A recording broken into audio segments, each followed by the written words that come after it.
Hi, and welcome to another episode of Hot Takes with me, the Silver Fox, and the world is getting rather Kafkaesque. We now have councils who are trying to ban words, perfectly normal words, words that have real meaning.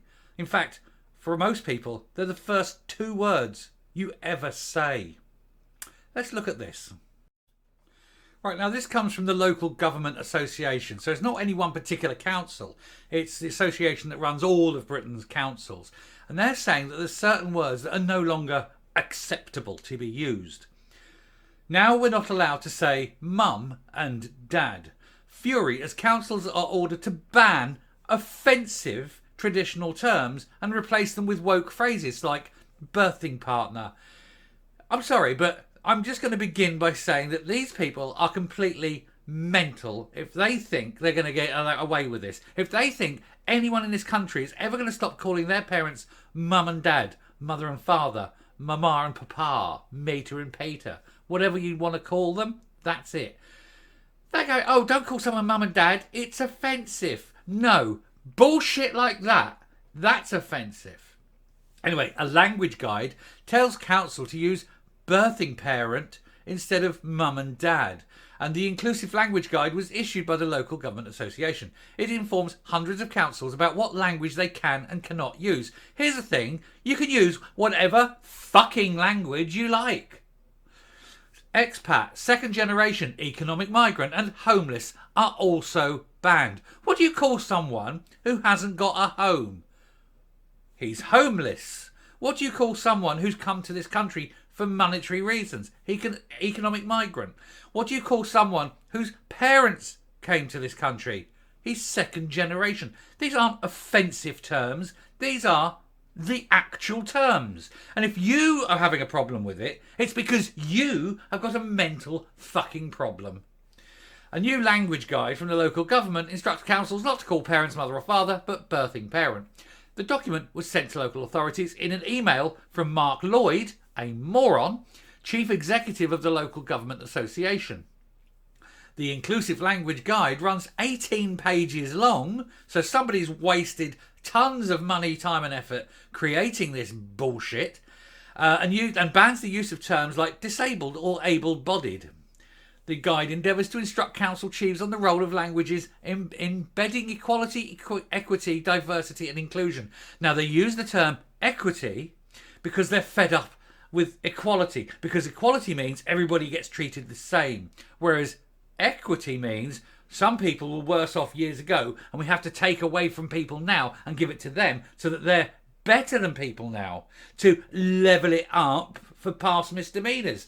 Basically, we're going to punish you for something that happened way outside of your control a long, long time ago. And equity needs to be banned, and anyone who gets up there, and it's always these left-wing woke wankeratis that spout this bullshit of equity. We need equity. What does that mean? It means that your great-great-grandfather did something against his great-great-grandfather, so we're going to cut your leg off and give him your house. That's what these mad bastards are on about. Anyway, we can say screw them anyway. Fuck them off. Just say no. It stated that employees' personal background should only be referred to when it is relevant, necessary or led by the person. In other words, what they're saying there is, should only matter if that person is black or an ethnic minority, is poor. If you're white middle class man, your personal background is unimportant, we don't want to know, and we're going to use it against you. But for every other group, we're going to use their background as a means of promoting them above you. That's what this is actually meaning. This is more anti-white, anti-conservative shite, you know? Anti-middle class. They don't like the middle classes. They don't like white people. They don't like men. And they're going to use their backgrounds and all this. That's what this is all about. Experiences of trauma, racial trauma and exclusion are already experienced at disproportionately higher rates by LGBTQ+, black and neurodivergent people in the workplace. Well, I'm going to tell you now, you get around all this bullshit.